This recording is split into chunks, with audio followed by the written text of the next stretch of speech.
주님의 이름으로 여러분을 환영하고 축복합니다. 오늘도 말씀 가운데 우리 모두에게 주시는 귀한 생명의 말씀으로 새롭게 시작하는 이번 한 주간도 여러분들에게는 복된 한 주간이 되시기를 예수님으로 축복합니다.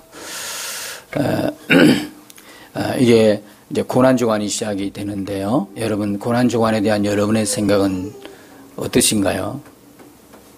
1년에 한 번 오는 그런 행사인가요? 아니면 정말 십자가의 나 위에서 십자가에 달리신 그 주님에 대한 깊은 감사와 또 묵상을 통해서 주님과 함께 하겠다고 하는 그런 마음이 있으신가요?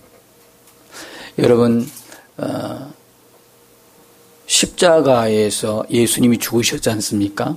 그리고 죽으신 걸로 끝난 것이 아니라 부활하셨지 않습니까? 이 부활을 통해서 우리는 무엇을 알 수 있죠? 십자가에 달리신 그분이 곧 하나님이라는 것을 우리는 알 수 있잖아요. 하나님이신 그분이 모든 인류의 죄를 해결하시기 위해서 십자가에 죽으신 사건. 우리가 맨정신으로 이것을 들으면 황당한 일이죠. 이게 어떻게 믿어지겠어요? 여러분, 믿음이란 것은요, 내가 믿습니다, 그런다고 믿는 게 아니죠. 믿음은 믿어져야 하는 것이죠. 이것은 누가 해주시는 겁니까? 성령님이 해주시는 겁니다. 성령님이 우리 안에 오셔서 모든 것을 믿게 해주시는 거죠. 내가 믿습니다 한다고 해서 그렇게 되어지는, 물론 갈망하는 건 좋아요. 여러분, 제가 항상 그 말씀을 드린다고 해서 여러분 오늘 이렇게 예배하지만 정말 예배를 통해서 하나님 만나고 싶은 마음은 있으신가요? 하나님 아니면 안 됩니다. 하나님 만나고 싶어 이곳에 왔습니다 하는 그 마음은 있으신가요? 그 마음이 있으면 하나님 만납니다. 그런데 우리의 문제는 뭐냐면 마음이 없다는 이야기입니다. 마음이 없어요. 몸은 여기 있는데 마음이 없어요. 여러분, 이 시간에 우리 모두가 예배하지 않습니까?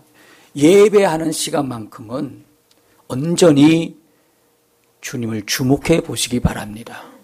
어차피 예배 드리는 이 한 시간 주님께 집중하십시오. 주님, 내가 갈망하는 그 마음으로 왔습니다. 정말 주님 알기 위해서 왔습니다. 주님 누구십니까? 도대체 하나님 누구십니까? 그 마음으로, 그 갈망하는 마음으로 오시면 하나님이 안 만나주시겠습니까? 그 아들까지 십자가에 못 박고 죽이시기까지 했는데 어떻게 여러분이 그렇게 하나님 만나고 싶다고 하는데 나 너 몰라. 너 살아온 삶을 보니까 너 나하고 가까이 해서는 안 될 것 같아. 아우, 너 냄새나. 죄악의 냄새가 너무 많이 나서 너 가까이 오지 마. 교회 안에 들어오지도 말고. 그럴 하나님이신가요? 그럴 것 같으면 예수님 십자가 왜 지셨어요? 그 고귀하신 분이 하늘에서 왜 오셔서 이 땅으로 올 이유가 없잖아요. 그 높은 보좌를 버리고 왜 십자가에 죽으셔야 되나요? 여러분, 오늘도 우리가 주님을 갈망하면 주님 만날 수 있습니다. 진짜 만날 수 있습니다. 예수님 십자가 지셨다고 하는 이야기는 우리 죄가 얼마만한 무게인가를 가르쳐 주는 거예요. 저와 여러분이 지은 죄의 무게는요, 지옥에서 영원히 죽을 수밖에 없는 무게예요.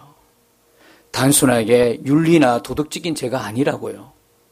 누구를 거짓말을 했어, 누구를 사기를 쳤어, 누구를 도둑질했어, 누구를 속였어, 누구를 해코지했어, 이런 죄가 아니에요. 단순히 그렇게만 죄를 알고 있으니까 예수 믿을 필요가 없다라고 생각하는 거예요. 우리가 왜 예수를 믿어야 합니까? 여러분들이 아무리 양심적으로 이 세상 살 동안 법에 위축되지 않고 나는 법 없어도 살아, 그렇게 여러분이 양심적으로 살아도 소용이 없어요. 이미 우리는 태어날 때부터 어떤 죄를 짓고 살아요? 하나님과 떨어진, 하나님과 무관한, 하나님이 주인 되지 못하고 하나님이 하나님 되지 못한 그 죄를 짓고 있어. 가장 인간의 근본적인 죄예요. 근데 그 죄의 무게는 지옥 갈 수밖에 없는 죄였어요. 여러분, 이 말씀이 어렵습니까? 그럼 더 쉽게 풀이해 드릴게요. 누가 천국을 가고 누가 지옥을 갑니까? 하나님과 관계된 사람은 천국이고 하나님과 무관하게 사는 사람은 지옥이에요. 아멘이시죠? 어렵게 생각할 이유가 없습니다.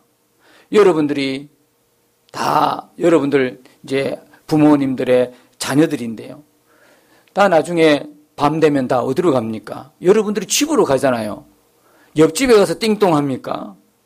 옆집에 가서 잘못해서 띵동하면 그 주인이 나와서 얼굴 보면 집에 들러줍니까? 우리 집에가 아니면 안 들러줍니다.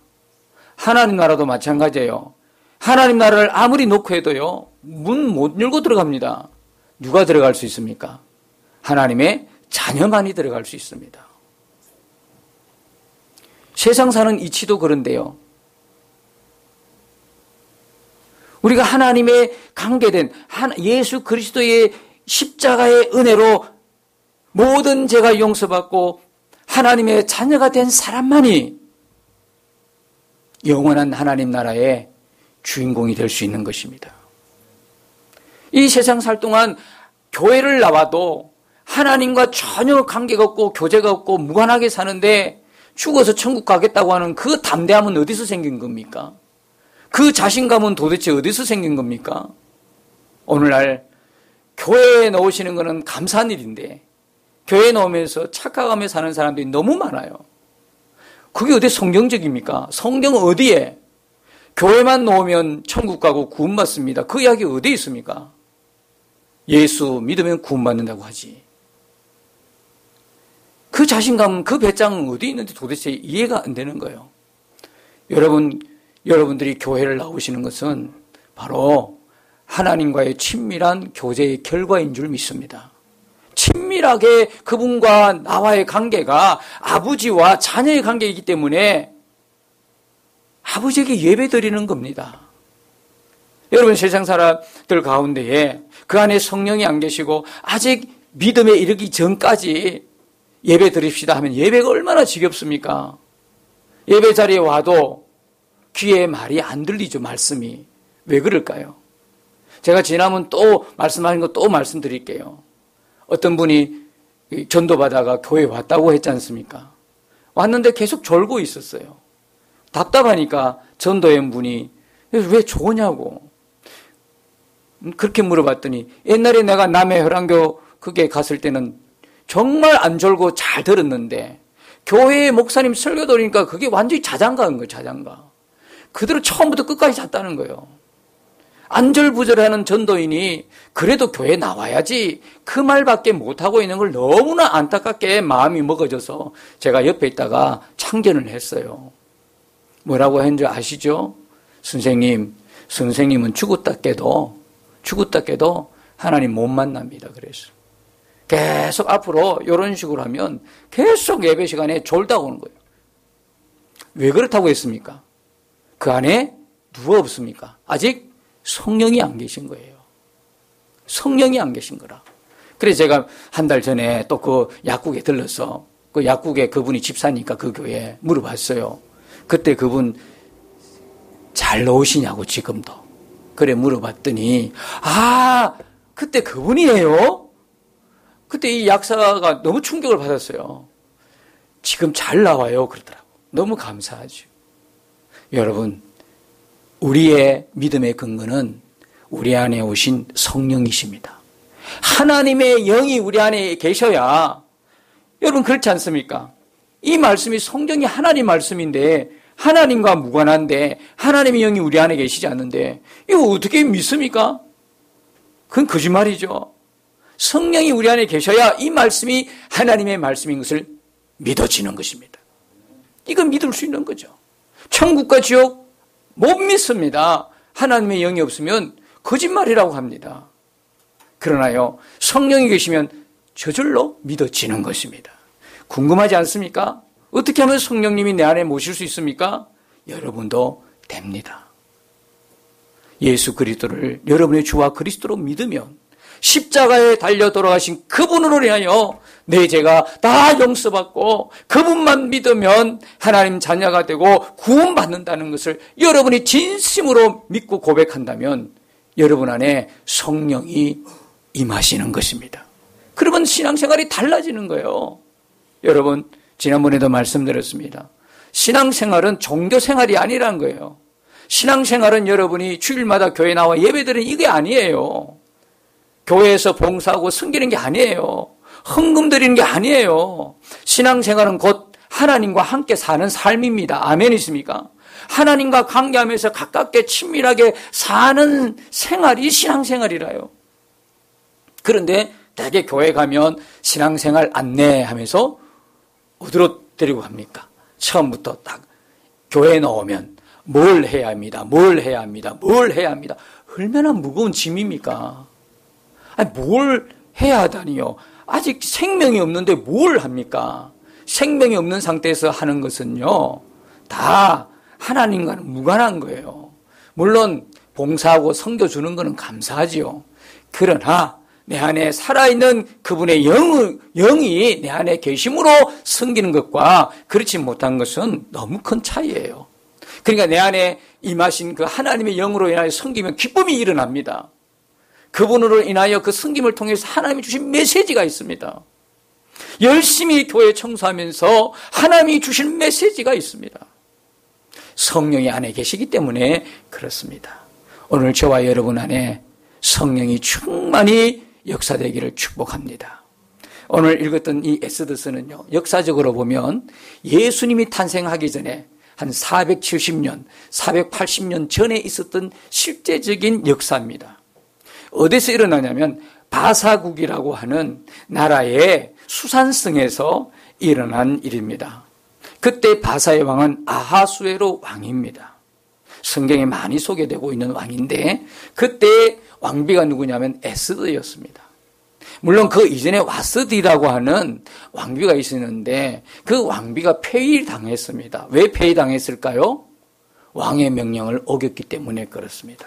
와스디가 굉장히 예뻤나 봐요. 여러분, 너무 예쁘다 보니까 왕이 신하들 앞에서 자랑하고 싶었나 봐요. 그래서 잔치를 벌여놓고 왕비를 초청했어요. 왕비여, 이리로 나와서 그 잘난 얼굴을 보여주소서. 이렇게 했나 봐요. 뭐 성경에는 기록이 안 되지만 대충. 그런데 이 왕비가 좀 죄송합니다. 얼굴이 잘생기면 좀 자존심이 강한가 봐요. 그러니까 자기 얼굴이 좀 잘생겼으니까 왕의 명령을 안 듣는 거예요. 그리고 오라 그랬는데 안 오는 거죠. 자세한 내용은 더 설명할 수는 없지만 그래서 결국 왕의 명령을 어긴 죄로 폐위당했습니다.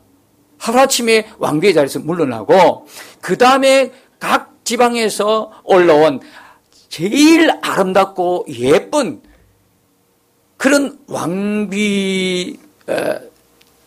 왕비로 간택될 그 처녀들을 다 수산성에 모아서 1년 동안 왕비 훈련을 시키고 그 중에 한 명 딱 뽑힌 왕비가 누구죠? 에스더였습니다.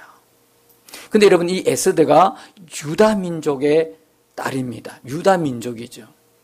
여러분, 이 당시 유다는 포로 생활을 하고 남의 나라에 잡혀갔습니다. 여러분 잘 아시다시피 북이스라엘은 아수르에게 점령당하고요. 남유다는요, 북쪽이 망하는 거 보고 정신을 차려야 되는데 정신 차리지 못하고 있다가 바빌론에게 점령당했습니다. 그래서 바빌론으로 다 끌려갔죠.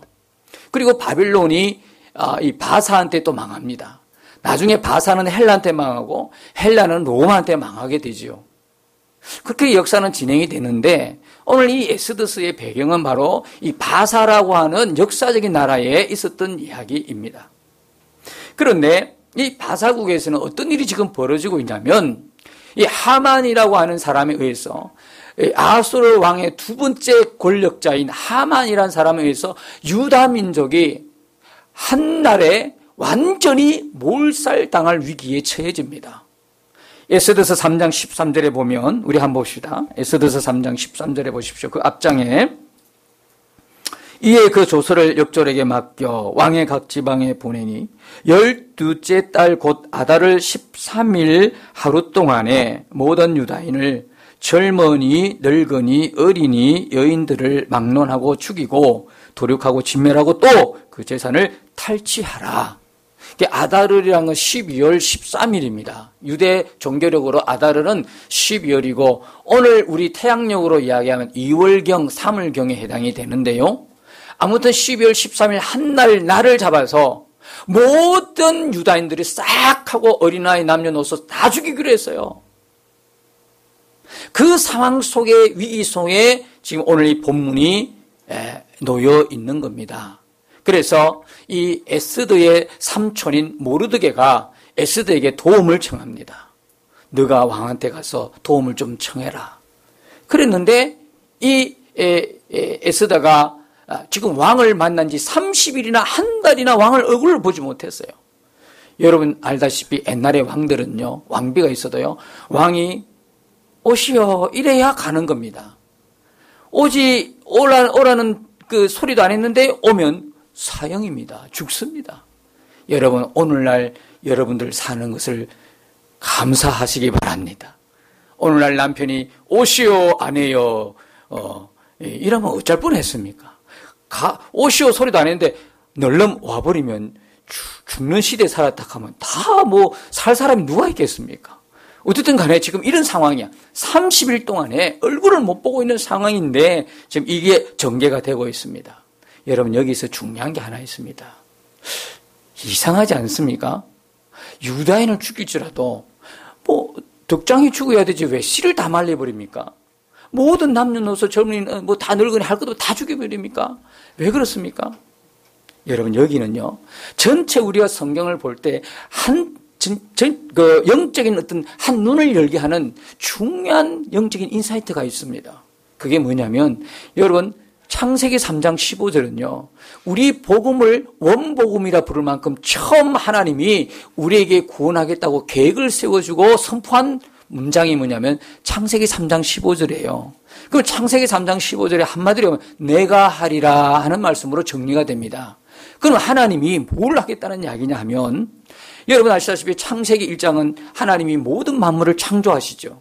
여러분 성경을 모르는 분도요. 성경 처음 딱 열어보면 창세기 1장 1절에 뭐가 나옵니까? 드디어 그렇게 궁금하게 생각했던 이 우주의 모든 기원, 모든 만물이 어떻게 만들어졌나 생성이 되었나 나옵니다.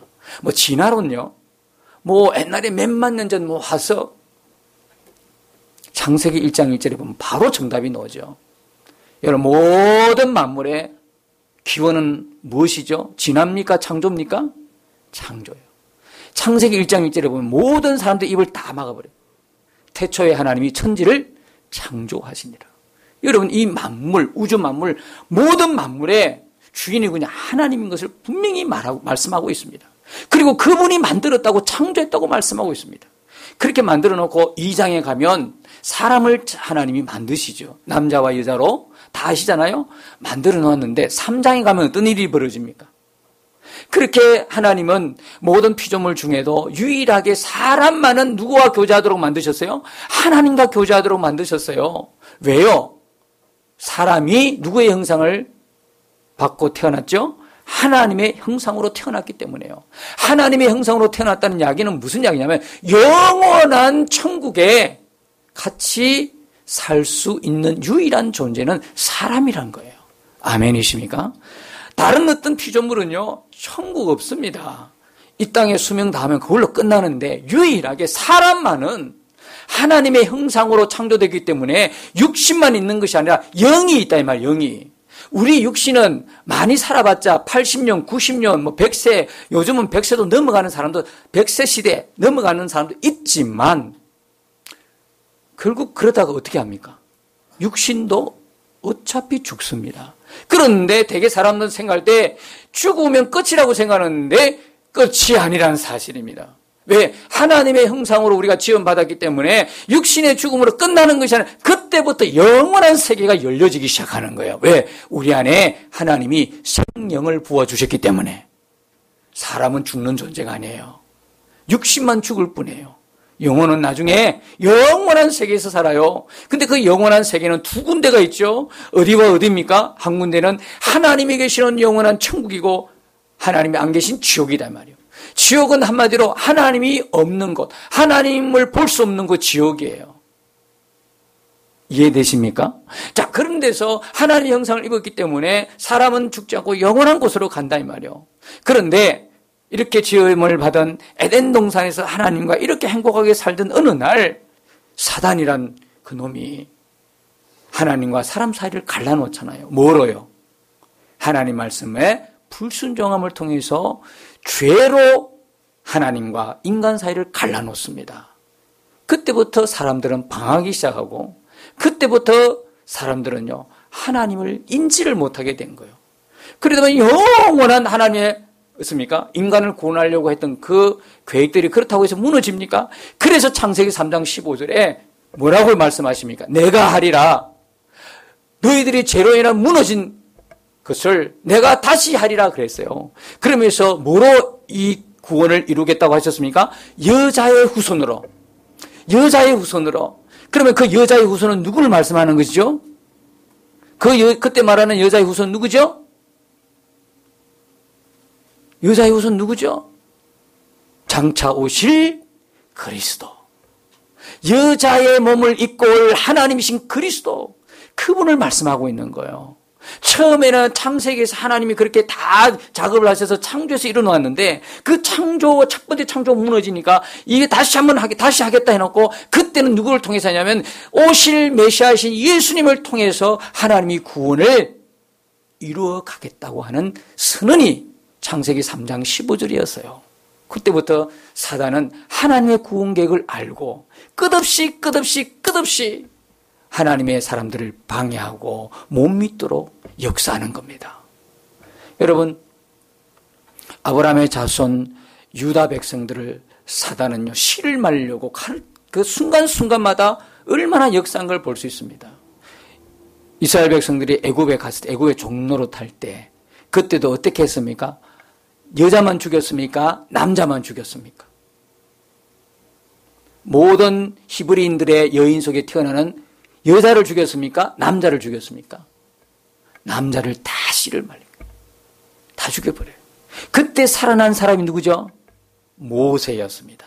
물에서 건짐을 받은 자 모세. 그래가지고 그 모세를 통해서 하나님이 이스라엘 백성들을 광야를 통해 가나안으로 영도해 나가지 않습니까? 또 오늘 보십시오. 이 하만을 통해서 유다 민족의 씨를 말려고 하고 있는 거예요 지금. 그리고 이것뿐입니까? 예수님 탄생할 때에 헤롯 왕이 어떻게 했습니까? 동방박사에 의해서 예수님 태어난 걸 다 소식을 듣고 예수님 찾다 못 찾으니까 예수님 그 방정지경에 모든 2세 이하의 남자아이를 다 죽여버립니다. 처참한 사건, 피해의 역사가 나타나지 않습니까? 이걸 단순하게 오늘날처럼 육신의 눈으로 보고 그냥 단순한 살인사건이다 이 정도로만 이해하시면 여러분들은 성경을 바르게 보지 못하는 것이죠. 성경을 구속사의 하나님이 인간을 구원하는 구속사의 관점에서 보면 이 모든 사건, 애굽에서 사건, 예수님 태어날 때 사건, 오늘 하만이 유다 민족을 죽이려고 했던 이 모든 사건은 결국 사단이 어떻게 하자는 겁니까? 사단이 결국 예수 그리스도가 태어날 그 유다 민족을 말살시키려고 하는 그런 역사였던 걸 알 수 있습니다. 여자의 후손으로 마리아의 몸을 입고 태어날 예수님을 막아보려고 유다 민족을 다 몰살시키려고 하는 그런 계획이었다는 것입니다. 이 계획 앞에 이제 모든 유다 민족이 이제 놓여 있습니다. 이제 위기를 만났습니다. 여러분, 이 위기 속에 이스라엘 백성은 어떻게 했죠? 오늘 4장 1절과 2절 보니까 어떻게 했습니까?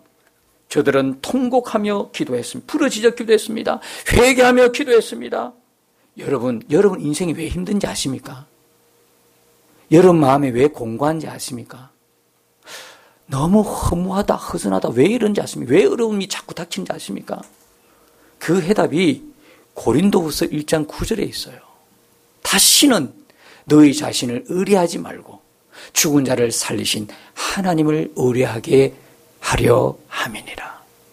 여러분, 우리 인생에 닥치는 고난이, 어려움이 그 당시 볼 때는 왜 내게 하필 이런 문제가 재수도 없게 왜 내야 이렇게 생각하는데요. 여러분, 시간이 지나고 나면 어떤 마음이 드는지 아십니까? 그것이 하나님의 은혜였다는 걸 깨닫게 됩니다. 그 고난과 어려움을 통해서 누굴 만납니까? 하나님을 만납니다. 지금 예수님 알지 못하고 하나님 믿지 않은 아직도 나중에 이제 믿게 될 그분들 들어보면 그분들을 잘 몰라요. 근데 그분들이 다 그러냐? 그렇지 않습니다. 믿는 우리나 안 믿는 그분들이나 여러분 삶에 고난이 있다면 그 고난은 하나님을 찾으라고 하는 사인인 것을 믿으시기 바랍니다. 100% 맞습니다. 자녀에게 문제가 생겼습니까? 직장에 문제가 생겼습니까? 가정에 문제가 있습니까? 재수가 없는 게 없어서 그렇게 된 게 아니고 하필 왜 나야? 그게 아니라 하나님을 찾고 만나라고 하는 축복의 사인입니다. 만일에 그렇다면 여러분들이 나와 있어서 정말 하나님을 만나게 되면 여러분의 인생은 변화되고 바뀌어지는 것입니다.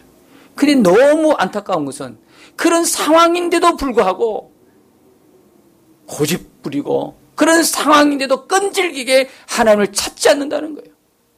어떻게 되죠? 그대로 가세요. 그럼 그대로 가는 거예요. 결국은 누구 손이에요? 가는 거예요. 여러분 우리 삶에 공감이 있으면 그때는 하나님을 찾으라는 사인인 줄 믿으시고 여러분 하나님의 이름을 부르시기를 주님의 이름으로 축복합니다. 이스라엘 백성들이 그랬어요. 지금 우리나라가 위기 가운데 있지 않습니까? 지금은 누가 잘했다 잘못했다 그거 따질 그게 아닙니다. 거짓 비방, 선전, 그 다음에 어역 부풀리고 그럴 때가 아니에요.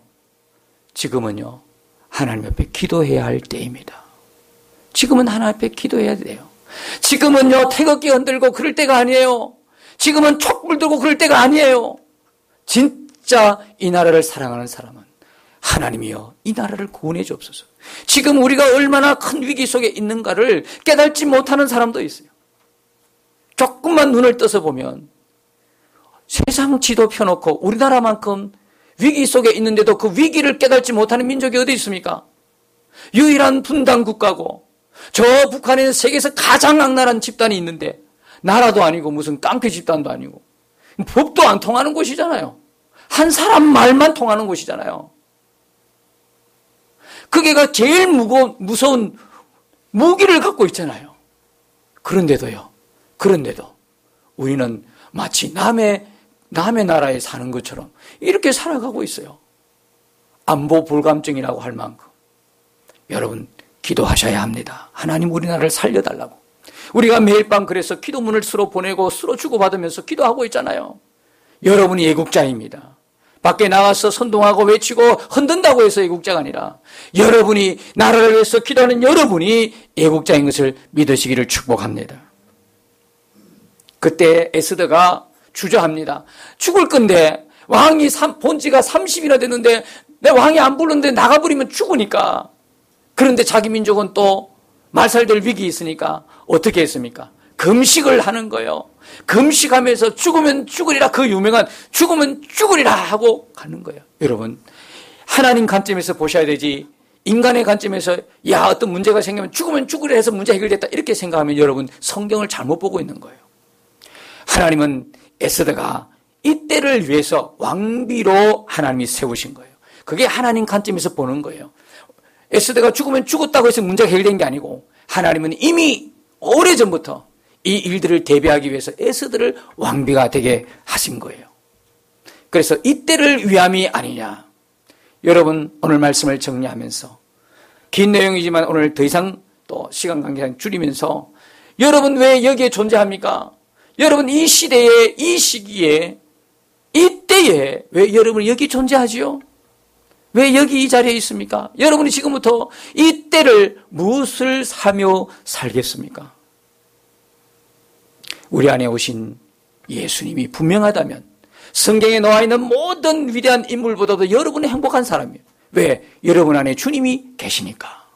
그러므로 이때를 여러분 안에 오신 예수님께 눈을 뜨고 더 깊이 친밀한 교제를 하고 동행하면서 이 때에, 이 고난의 때에, 이 고난의 주간 한 주간을 지나면서 사람들의 그 영혼들을 살리기 위해서 이 땅에 오신 그 예수님의 그 마음으로 여러분들이 기도하면서, 여러분들의 전도 대상자들을 위해서 기도하면서 그들을 주님께로 인도하는 그 귀한 사명들을 잘 감당하게 되어야 할 줄로 믿습니다. 여러분의 주어진 이 때를 그렇게 쓰시는 복된 저와 여러분 되시기를 예수님 이름으로 축복합니다. 기도하십시다.